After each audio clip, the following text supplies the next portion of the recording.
Good morning from Big Sky Country. I'm Stacy, owner of Montana Used Bricks. And today I'm doing another this and that video. I got to looking and it's been a couple of months since I've done one of these.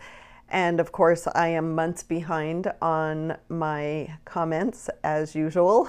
So I thought I would pull out some of the older ones and answer those questions in this video. So the first one, somebody asked, can you show adding to the wanted list? And I have done a couple of videos on this. I think episode 13 and 14 have to do with the wanted list. And I'll put those links in the description below. So if you want to look at those, you can. But here is just a really quick overview on how to add to your wanted list. The first thing you need to decide is what you want to add to your wanted list. I would like to build this modular family home. So I would part this out just because I would want to pull out any parts that I have in my inventory first before I went and bought parts from other stores. If you wanted just the complete set, you would put add to my wanted list. But in this case, I want to part it out. So I'm going to hit part out. Then I'm going to choose the set, which is this one here. I'm going to create it in my wanted list as the set title and the name of it. And I'm going to go with any condition. So it'll be new or used. I also want to add instructions.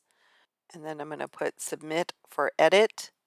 And then I can see all the parts that will be added to my wanted list,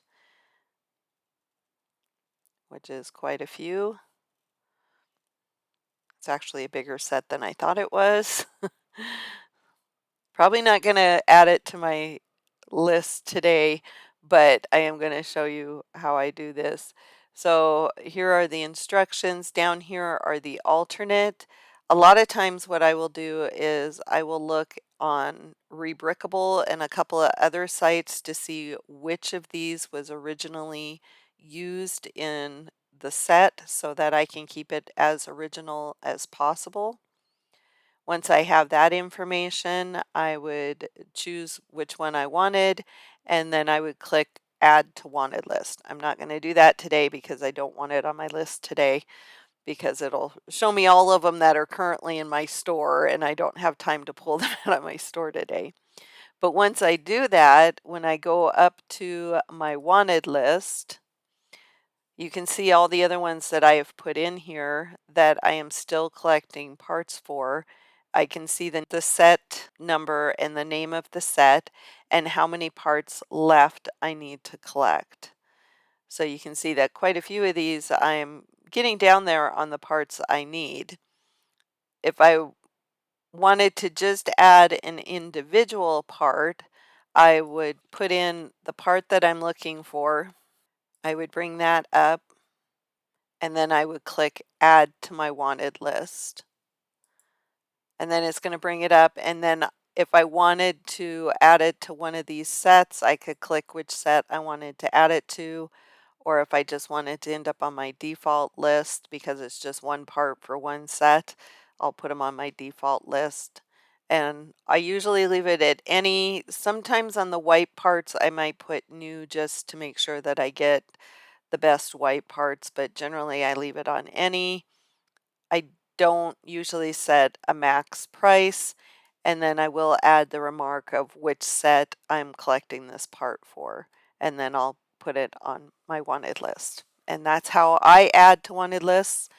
If you have any other ideas, go ahead and put them in the comments below. So this next one has to do with the zero inventory. Very helpful. How do you delete items in stockroom that have zero inventory? I honestly don't know why they're in the stockroom. When I try it, it says I need to add quantity. That seems like a pain because I'd have to go find each one in the inventory and delete it. Okay, I'm not quite sure what they're asking here, but I'm going to go ahead and switch over to the computer and answer this question the best that I can. I'm not quite sure why, if you're clicking delete, why it would say that you need to add inventory to it. So I'm a little confused by that, but hopefully this video will help.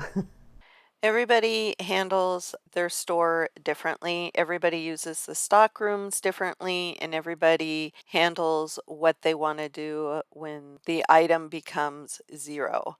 For me, I have it retain the item when it's zero, just because a lot of times that part will go back into the same container. Not always, but sometimes. And if that's the case, it's going to show up in my stockroom A as quantity 0. And you can see I have this little box here checked to retain it when it gets to 0. If for some reason I wanted to delete this part, I would click delete and submit. It's as easy as that. Every store does it differently. A lot of stores don't like to retain it because every time they get the part again in their store, they're going to be putting it in a new slot. I'm most likely going to put these back in the slot because there's probably other lots of the same part number but a different color that is in that slot, and I generally consolidate those into the same place. If you don't want to retain it, you can click that when you are adding the part to inventory. So if I was going to be adding this part to my inventory, I would go to add inventory, and there's going to be a choice down here where you can click this on or off if you don't want to retain it after it's sold out, so you don't have those zero amounts in your store. You can just unclick that. It really depends on how you run your store, whether or not you want to retain that so you know where to put the part if you get it again, or if you're just going to be putting it into a new slot, then maybe you don't want to retain it. Like I said, I retain them because they generally end up in that same slot. This option is also available if you're uploading from Brickstore.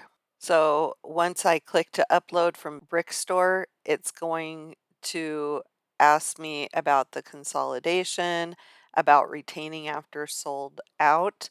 So if I was uploading from Brickstore and I didn't want to retain it after it's at a zero quantity, I would click that off.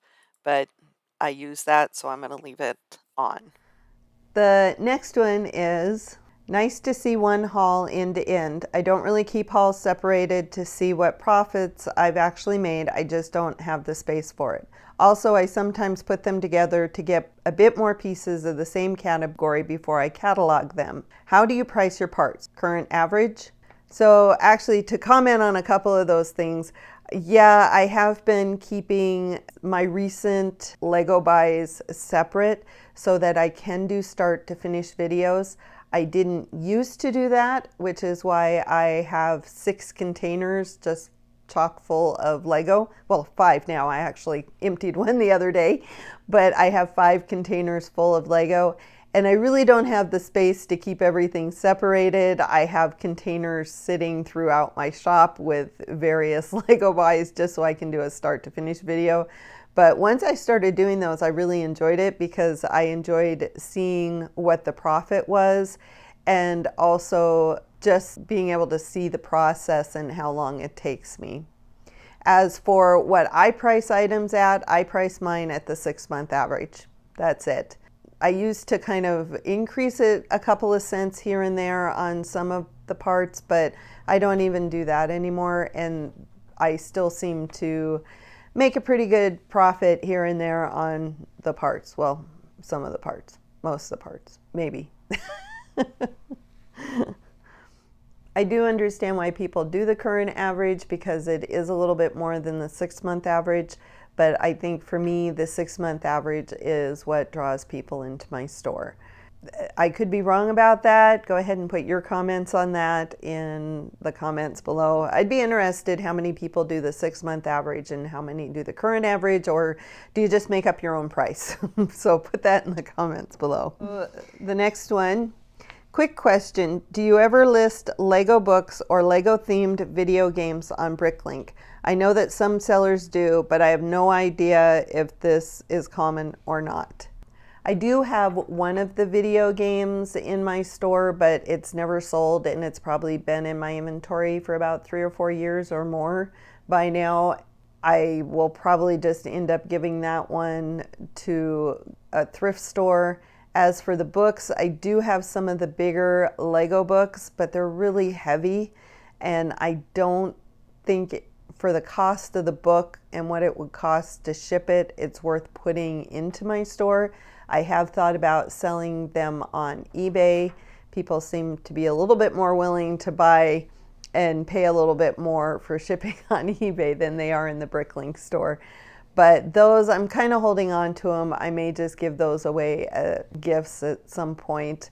We had some magazines that I sold on eBay, but not on Bricklink. I think because we couldn't find them in Bricklink and we got frustrated, and I just threw them on eBay, and eventually all of those sold.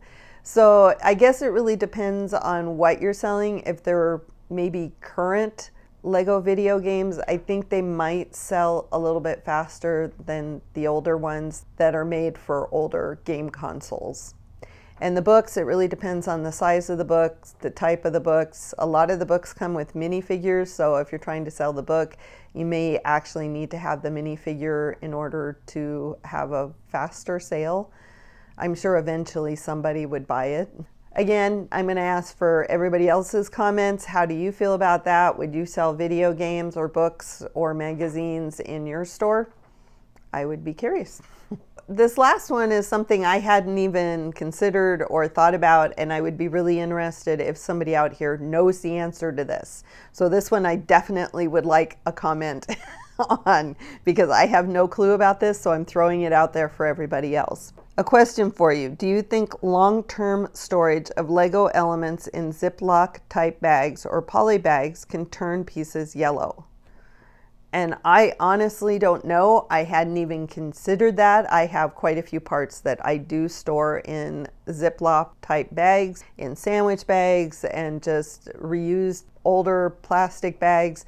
And I never thought about it yellowing. I think the yellowing comes from the sun and just time and age, but I don't know if the plastic would actually help to reduce or increase the yellowing of some of those parts. So if anybody knows, put that in the comments. That I would really be interested in knowing.